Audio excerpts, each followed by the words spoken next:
രാഹുൽ വിഷയം അങ്ങനെ മൂഞ്ചി. ഇനി ഷാഫിയുടെ നെഞ്ചത്താവാം. നമുക്കറിയാം, രാഹുലിനെ കഴിഞ്ഞ 39 ദിവസമായി വേട്ടയാടി എന്തൊക്കെ പുകിലുകളായിരുന്നു. പക്ഷേ എല്ലാം പാളി. ഇന്നലെ അന്തസ്സായി അദ്ദേഹം MLA ആയി തന്നെ പാലക്കാടൻ മണ്ണിൽ കാലുകുത്തി. എല്ലാവരുടെയും വായിൽ പിരിവെട്ടി. കാലുകുത്തിക്കില്ല എന്ന് പറഞ്ഞവന്മാരെല്ലാം കണ്ടം വഴി ഓടി. ഇപ്പോൾ ഇതാ അടുത്തത് ഷാഫിയുടെ നെഞ്ചത്ത് കയറാമെന്നും പറഞ്ഞാണ് CPM ജില്ലാ സെക്രട്ടറിയും സംഘവും ഇറങ്ങിയിരിക്കുന്നത്. ഇത്രയും നാണംകെട്ട പ്രസ്താവന നടത്തുന്ന, ഇത്രയും തരംതാണ പ്രസ്താവന നടത്തിയിട്ട് പോലും ഷാഫി പറമ്പിൽ എന്ത് അന്തസ്സോടെയാണ്, എന്ത് ആഭിജാത്യത്തോടെയാണ് അദ്ദേഹം ഇതിനൊക്കെ മറുപടി പറയുന്നത്. ഈ CPM നേതാക്കന്മാർ മനസ്സിലാക്കേണ്ടുന്നത് നല്ല അപ്പന് പിറക്കുക എന്നതൊരു ഗുണമാണ്, ഒരു ഭാഗ്യമാണ്. ഇത്രയും മാത്രമേ ഈ ഷാഫിയുടെ മറുപടി കാണുമ്പോൾ പറയുവാൻ ആഗ്രഹിക്കുന്നുള്ളൂ. നിങ്ങളോട് ഈ ഷാഫി ഇത്രയും അന്തസ്സോടെ ഇത്രയും മാന്യതയോടെ ഒരു മറുപടി പറയുമ്പോൾ ഇവിടുത്തെ ജനങ്ങൾ CPM-നോട് പറയുന്നത് നല്ല ഒരു അപ്പന് ജനിക്കുക എന്ന് പറയുന്നത് ഒരു ഭാഗ്യമാണ് എന്നാണ്. ഇതൊന്നും നമുക്ക് മറ്റേ ഒരു രീതിയിലും കൂട്ടിയാൽ കൂടുന്ന സംഭവമല്ല. വേറെ എന്തൊക്കെ ഉണ്ടെന്ന് പറഞ്ഞാലും ആ ഒരു ക്വാളിറ്റി കാണിക്കുക എന്ന് പറയുന്നത്, നല്ല ഒരു അപ്പന് പിറന്ന ഗുണം എന്ന് പറയുന്നത്, അത് ചിലർക്ക് മാത്രം വിധിക്കപ്പെട്ടതാണ്. അപ്രകാരമുള്ള ചുരുക്കം ചില നേതാക്കളിൽ ഒരാളാണ് ഷാഫി പറമ്പിൽ. ഷാഫിയെ സംബന്ധിച്ചിടത്തോളം എന്തൊക്കെ നിങ്ങൾ ശ്രമിച്ചു. ഈ രാഹുലിനെ ആക്രമിച്ച തൊട്ടു പിന്നാലെ തന്നെ ഒരു ജനക്കൂട്ടാക്രമണം നടത്തി അദ്ദേഹത്തെ വടകരയിൽ അങ്ങ് തീർത്ത് കളയാം എന്ന് നിങ്ങൾ കരുതി. പക്ഷേ വടകരയിൽ എന്താണ് സംഭവിച്ചത്? നാണം കെട്ടുപോയി. പിന്നീട് അത്തരത്തിലുള്ള ഒരു അറ്റംപ്റ്റും ഉണ്ടായില്ല. ഇന്നലെയും ഇവന്മാർ കരുതി രാഹുൽ പാലക്കാട്ടെത്തുമ്പോൾ ഷാഫി എവിടെ ഉണ്ടാകും, ഷാഫി എവിടെങ്കിലും ഉണ്ടെങ്കിൽ ഷാഫിയെ വലിച്ചു കയറാം എന്ന് കരുതിയെങ്കിലും ഷാഫി ഇന്നലെ അവിടെ ഉണ്ടായിരുന്നില്ല. ഷാഫി ഇല്ലായിരുന്നുവെങ്കിൽ പോലും അവിടെ പ്രാദേശികമായ കോൺഗ്രസ് പ്രവർത്തകരെല്ലാം അദ്ദേഹത്തിന് വളരെ ഉജ്ജ്വലമായ സ്വീകരണം നൽകി. ജനങ്ങൾ ഒപ്പം നിന്നു. അതുകൊണ്ട് തന്നെ ഇന്നലെ നമുക്കറിയാം, ഷാഫിയുടെ ഒരു പ്രസൻസ് നമുക്ക് ഇല്ലായിരുന്നു എന്നത് ഒരു കുറവായോ അതല്ലെങ്കിൽ ഒരു വലിയൊരു പോരായ്മയായോ എങ്ങും നിഴലിച്ചില്ല. ഒരു മാധ്യമങ്ങൾ പോലും, ഒരാൾ പോലും ഷാഫിയുടെ ആ പ്രസൻസ് ഇല്ലായ്മയെക്കുറിച്ച് ആരും ചർച്ച ചെയ്തില്ല. കാരണം അത്രത്തോളം മെറ്റിക്കുലസ്ലി അത് പ്ലാൻ ചെയ്ത് വളരെ സക്സസ്ഫുള്ളായി അദ്ദേഹത്തിൻ്റെ പാലക്കാടൻ പ്രവേശനം നടന്നു. ഓഫീസിലെത്തി, മണ്ഡല പര്യടനവും നടന്നു. കാലുകുത്തത്തില്ല എന്ന് പറഞ്ഞുമാർ വായും പൊളിച്ചതിലേക്ക് കാറിക്കൂവി വയറുവശന്നപ്പോൾ വീട്ടിലും പോയി. ഇവന്മാരെല്ലാം ഇത്രയേ ഉള്ളൂ എന്ന് മനസ്സിലാക്കുക. നമുക്ക് ഷാഫി പറമ്പിൽ തനിക്കെതിരെ ഇത്രയും മ്ലേച്ഛമായ പരാമർശങ്ങൾ നടത്തിയ CPM പാലക്കാട് ജില്ലാ സെക്രട്ടറി EV സുരേഷ് ബാബുവിന് നൽകിയ ആ മറുപടി കേട്ട ശേഷം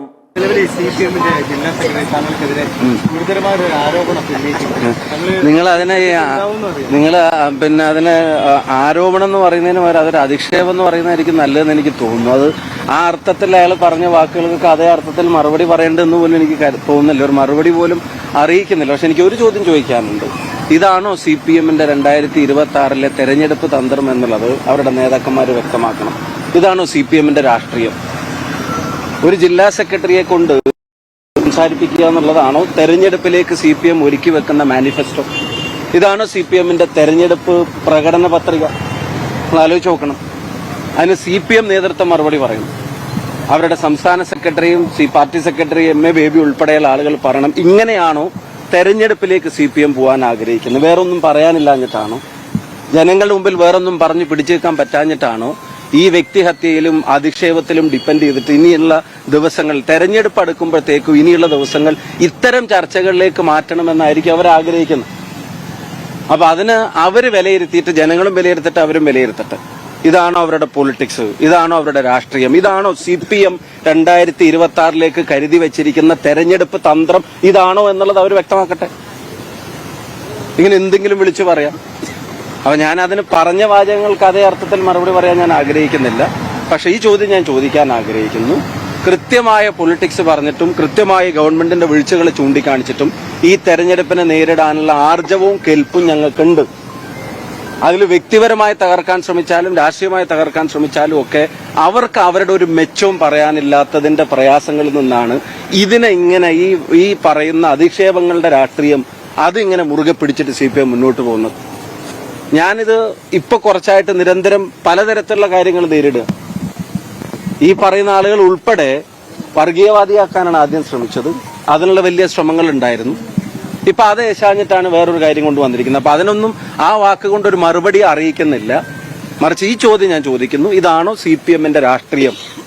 CPM 2026 കരുതി വെച്ചിരിക്കുന്ന പൊളിറ്റിക്കൽ അവരുടെ രാഷ്ട്രീയ ടൂൾ എന്ന് പറയുന്നത്, പൊളിറ്റിക്കൽ ടൂൾ എന്ന് പറയുന്നത്, രാഷ്ട്രീയ തന്ത്രം ഇതെന്ന് പറയുന്നത് ഇതാണോ എന്നുള്ളത് ചോദിക്കാൻ ആഗ്രഹിക്കുന്നു.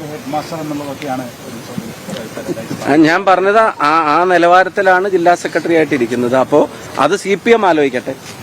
ഞാൻ ആവർത്തിച്ചല്ലോ, എന്റെ ചോദ്യം വളരെ ക്ലിയർ ആണല്ലോ. നിയമ നടപടി ആലോചിക്കും, അതൊക്കെ ആലോചിക്കും.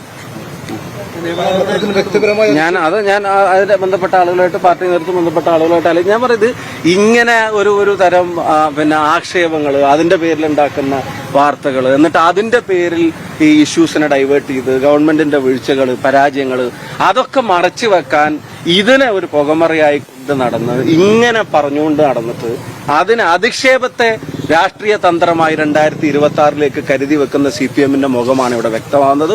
അത് അവരുടെ നേതൃത്വം പറയണം. മുഖ്യമന്ത്രി ഉൾപ്പെടെയുള്ള ആളുകൾ ഇങ്ങനെയാണോ അവർ തെരഞ്ഞെടുപ്പിനെ നേരിടാൻ ഉദ്ദേശിക്കുന്നത്? എങ്ങനെ അവർ നേരിട്ടാലും ഈ തെരഞ്ഞെടുപ്പിൽ അവർക്ക് അനുകൂലമായിട്ടൊന്നും ഉണ്ടാവാൻ പോകുന്നില്ല എന്നുള്ളത് അവർ തിരിച്ചറിയും. അതിപ്പം പാലക്കാട്ട് ഉൾപ്പെടെ പല പ്രഖ്യാപനങ്ങളും ഇവരൊക്കെ നേതൃത്വം ഏറ്റെടുത്ത സമയത്തൊക്കെ പാലക്കാട്ട് ഉൾപ്പെടെ നടത്തിയതാണ്. അതൊന്നും നടപടിയാവുന്നില്ല.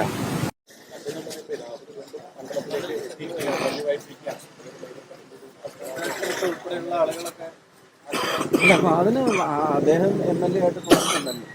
അപ്പൊ അത് അയാൾ വരണോ വേണ്ടോ, അസംബ്ലി പോകണോ വേണ്ടേന്ന് അയാൾക്ക് തീരുമാനിക്കാമെന്ന് KPC പ്രസിഡന്റ് നേരത്തെ പറഞ്ഞിട്ടുണ്ട്. അതിൽ കൂടുതൽ ഇപ്പൊ ഞാൻ വേറെ അഭിപ്രായം അതിനകത്ത് പറയേണ്ടതില്ലല്ലോ. KPC പ്രസിഡന്റ് പറഞ്ഞിട്ടുണ്ടല്ലോ.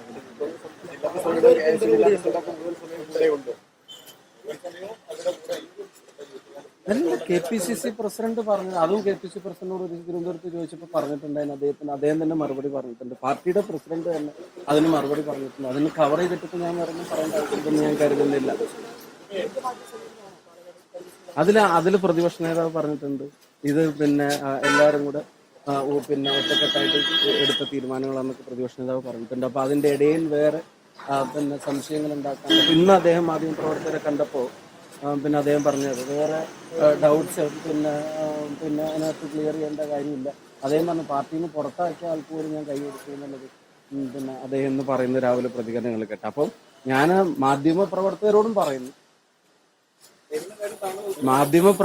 ഞാൻ പറയുന്നു, നിങ്ങളും അജണ്ട ഫിക്സ് ചെയ്യുമ്പോൾ, ന്യൂസിന്റെ അജണ്ട ഫിക്സ് ചെയ്യുമ്പോൾ ഇത് തന്നെ ഇങ്ങനെ ഒരു കണ്ടിന്യൂസ് ആയിട്ട് അത് തന്നെയാണ് ഏറ്റവും പ്രധാനപ്പെട്ട ഇൻസിഡന്റ് കേരളത്തിലെ സംഭവവികാസം എന്നുള്ള തരത്തിൽ അത്തരം വാർത്തകൾ ചിലത് കൊടുക്കുന്നതും ചില വാർത്തകൾ ഉണ്ടാക്കുന്നതും ചിലത് ഭാവനയെന്ന് വരുന്നതും ഒക്കെ ആയിട്ടില്ല. ഇപ്പൊ ഞാൻ കഴിഞ്ഞ തവണ പാലക്കാട് വന്നപ്പോൾ തന്നെ പാലക്കാട്ടെ മാധ്യമ പ്രവർത്തകർ, നിങ്ങൾക്ക് തന്നെ അത്രയും അറിയാവുന്ന മാധ്യമ പ്രവർത്തകരാണ്.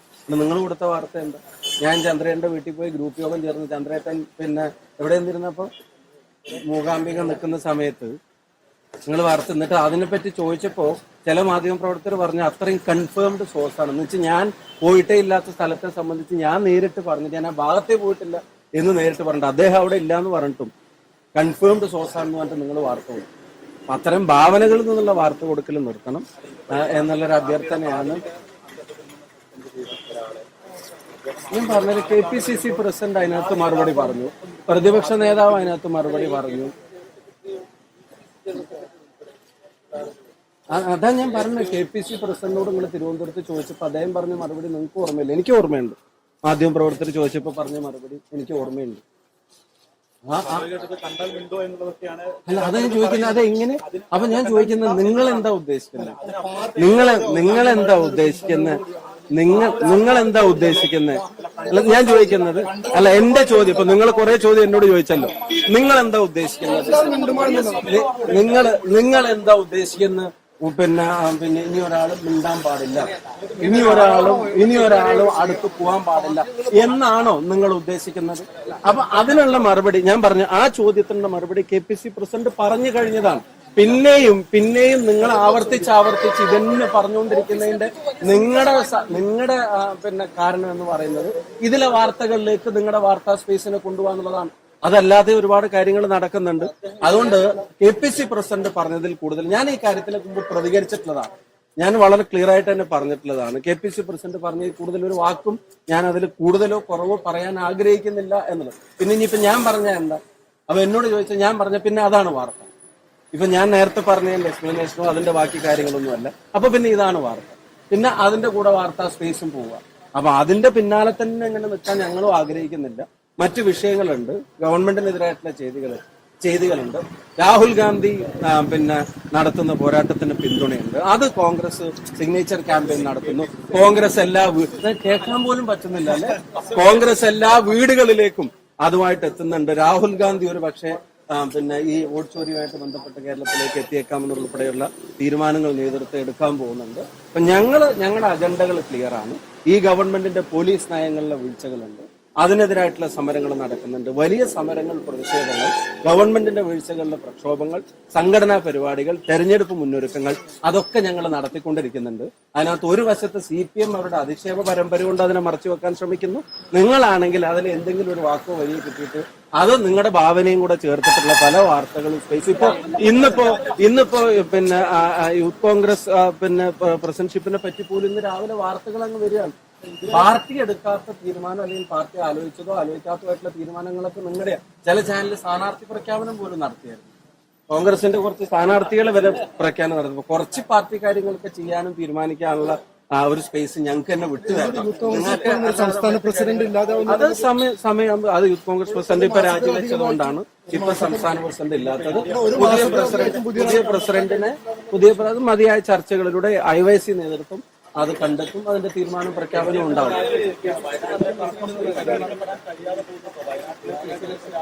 അത് KPC പ്രസിഡന്റ് അതിനെന്താ പറഞ്ഞത്? അപ്പൊ പുള്ളി പറയാത്തതിനേക്കാൾ അധികം ഞാൻ പറയണം എന്നാണ് പാർട്ടിയുടെ പ്രസിഡന്റിന്റെ പ്രതികരണത്തെക്കാൾ കൂടുതൽ പുള്ളി അധികം പറയാത്തത് കൊണ്ട് ഞാൻ പറയണമെന്നല്ല. മറ്റേ തന്നെ വീണ്ടും അതന്നെ ഞാൻ പറഞ്ഞില്ല, അതിനുള്ള മറുപടി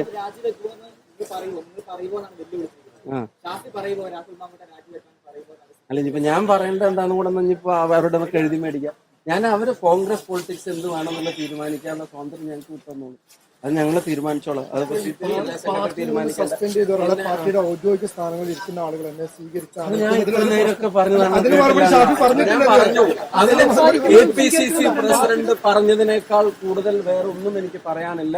അതിൽ കുറഞ്ഞും ഞാനൊന്നും പറയാൻ ആഗ്രഹിക്കുന്നതല്ല. ആണോ?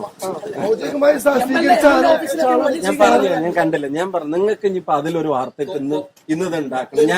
ഞാനിത് പറഞ്ഞു നിങ്ങൾക്കൊരാഗ്രഹം ഇനിയിപ്പോ ഇന്നത്തെ മറ്റെല്ലാ കാര്യങ്ങളും വെച്ചിട്ട് പിന്നെ നിങ്ങൾക്ക് അതിലൊരു വാർത്ത ഉണ്ടാക്കണം.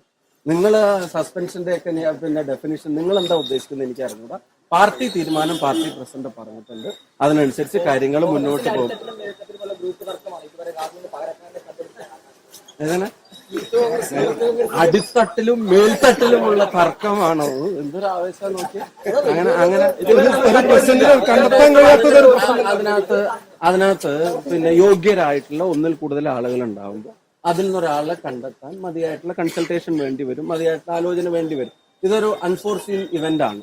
യൂത്ത് കോൺഗ്രസ് പ്രസിഡന്റ് ഇപ്പൊ പെട്ടെന്നൊരു രാജി ആരും പ്രതീക്ഷിച്ചതല്ല. പെട്ടെന്നുണ്ടായിട്ടുള്ള ഒരു തീരുമാന പ്രകാരം അദ്ദേഹവും പാർട്ടിയും ഒരു തീരുമാനം എടുത്തു, അങ്ങനെ വന്നു. അപ്പൊ അതിന്റെ ശേഷമുള്ള ആളെ കണ്ടെത്താൻ ഒരു കൺസൾട്ടേഷൻ വേണ്ടി വരും. കാരണം അതൊരു പ്രോസസ്സിലൂടെ വന്ന ഒരു പ്രക്രിയയിലൂടെ വന്നിട്ടുള്ള യൂത്ത് കോൺഗ്രസ് പ്രസിഡന്റ് ആണ്. അപ്പൊ അതിന്റെ ശേഷം അടുത്ത ആളെ കണ്ടെത്താൻ ഞങ്ങൾക്കൊരു കൺസൾട്ടേഷൻ വേണ്ടി വരുമല്ലോ. ഞങ്ങൾക്ക് അത് വിവിധ തലങ്ങളിൽ ആലോചിക്കേണ്ടി വരും. IYC തലങ്ങളിലെ തീരുമാനങ്ങൾ അറിയേണ്ടി വരും. ഇവിടെ പാർട്ടി നേതൃത്വമായിട്ട് കൺസൾട്ട് ചെയ്യേണ്ടി വരും. അത് ചെയ്യും. പക്ഷെ അതേസമയം തന്നെ അവരവരുടെ സംഘടനാ പരിപാടികൾ പിന്നെ നിർത്തിവെച്ചിട്ട് എല്ലാവരും തന്നെ പ്രസിഡന്റ് വരട്ടെ എന്നുകൊണ്ട് വീട്ടിലിരിക്കുകയല്ല. ഇവിടെ ഇപ്പോ പാലക്കാടിന്റെ പോലീസ് അതിക്രമത്തിനെതിരെ നിങ്ങൾ പറയുന്ന പാലക്കാട് 5 DYSP ഓഫീസ് മാർച്ച് പിന്നെ യൂത്ത് കോൺഗ്രസിന്റെ നേതൃത്വത്തിൽ, ജില്ലാ കമ്മിറ്റിയുടെ നേതൃത്വത്തിൽ നടക്കുകയാണ്. കഴിഞ്ഞ ദിവസം ഈ മരണം കാരണം ഇവിടുത്തെ മാറ്റിവെച്ചു. ബാക്കി സ്ഥലങ്ങളിലൊക്കെ മാർച്ച് നടക്കുക. സംസ്ഥാനത്ത് ക്ലിഫ് ഹൗസിലേക്കും സെക്രട്ടേറിയറ്റിലേക്കും നടന്ന യൂത്ത് കോൺഗ്രസ് മാർച്ച്, അതിൽ പ്രിയപ്പെട്ട യൂത്ത് കോൺഗ്രസ് സഹപ്രവർത്തകർ ജയിലിൽ പോയി. അവർക്ക് ഇന്നലെ മിനിഞ്ഞാന്നാണ് അവർക്ക് ജാമ്യം കിട്ടിയത്. അത്രയും ദിവസം അവരെ പിന്നെ തുറങ്കലടക്കാനാണ് പോലീസ് ശ്രമിച്ചത്. അപ്പൊ അവര് സമരരംഗത്തുണ്ട്, അവര് സേവന രംഗത്തുണ്ട്. സംഘടനാ പ്രവർത്തനം കെട്ടിപ്പൂട്ടി എടുത്തു വെച്ചിട്ടുണ്ടെങ്കിൽ പ്രസിഡന്റ് വന്നിട്ട് പുറത്തിറങ്ങുള്ളൂ പറഞ്ഞിട്ട് അവരിയ്ക്കുകയല്ല. അതിന്റെ കീ പോസ്റ്റിലേക്കുള്ള ആളെ അധികം വൈകാതെ തന്നെ പാർട്ടി തീരുമാനിക്കും, യൂത്ത് കോൺഗ്രസ് തീരുമാനിക്കും. അത് പാർട്ടിയല്ല, യൂത്ത് കോൺഗ്രസ് തീരുമാനിക്കേണ്ടത്, ഐവൈസി തീരുമാനിക്കും. അതിനനുസരിച്ചിട്ടുള്ള കാര്യങ്ങൾ മുന്നോട്ട് പോകും. അതേസമയം പാർട്ടിയുടെ സംഘടനാ കാര്യങ്ങളും യൂത്ത് കോൺഗ്രസിന്റെ സംഘടനാ കാര്യങ്ങളും അത് കൃത്യമായിട്ട് നടന്നു പോകുന്നുമുണ്ട്.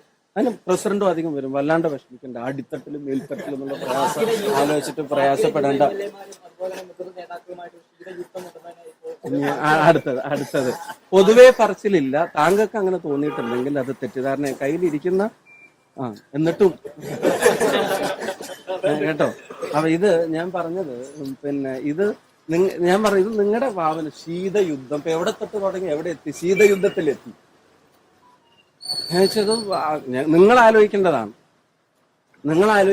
ഇവിടുത്തെ മുഖ്യധാര ചാനലുകൾ ഉൾപ്പെടെ ഇത്തരം കാര്യങ്ങൾ വാർത്ത കൊടുക്കുന്ന ശൈലി ഒരു തരത്തിലുള്ള റിയാലിറ്റി ചെക്കും നടത്താതെ ആ മൊമെന്ററി ആയിട്ടുള്ള വാർത്തകൾ നിങ്ങൾ ക്രിയേറ്റ് ചെയ്യാണ്. വാർത്ത കൊടുക്കുക എന്ന് പോലും ഞാൻ പറയില്ല, വാർത്ത സൃഷ്ടിക്കുക. ഞാൻ നേരിട്ട് അനുഭവിച്ച പാലക്കാട്ടെ സന്ദർശനവുമായിട്ട് ബന്ധപ്പെട്ട്.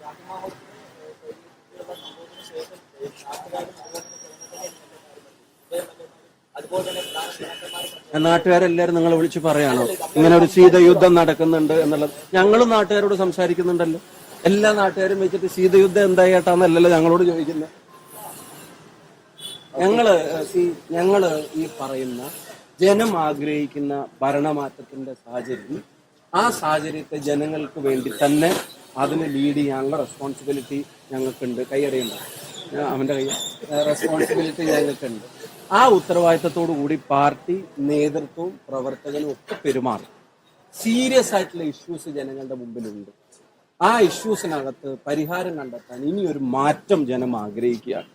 അത് യാഥാർത്ഥ്യമാക്കാനുള്ള എല്ലാ ശ്രമങ്ങളും ഞങ്ങൾ മുന്നോട്ട് കൊണ്ടുപോകും. അതാണ് ഇപ്പൊ പറയാനുള്ളത്. ബാക്കി കാര്യങ്ങളിൽ ഷാഫി നൽകിയ ആ അന്തസ്സുള്ള മറുപടി കേട്ടല്ലോ. യഥാർത്ഥത്തിൽ ഇവന്മാർ ഇത്രയും അന്തസ്സാർന്ന മറുപടി അർഹിക്കുന്നില്ല എങ്കിലും അവർക്ക് പറ്റാവുന്നത് അവർ ചെയ്യട്ടെ. i2i News, an eye for truth. i2i News subscribe ചെയ്തിട്ടില്ലാത്തവർ ഇപ്പോൾ തന്നെ സബ്സ്ക്രൈബ് ചെയ്യുക. നോട്ടിഫിക്കേഷൻ ലഭിക്കുവാൻ ബെൽ ബട്ടണും അമർത്തുക.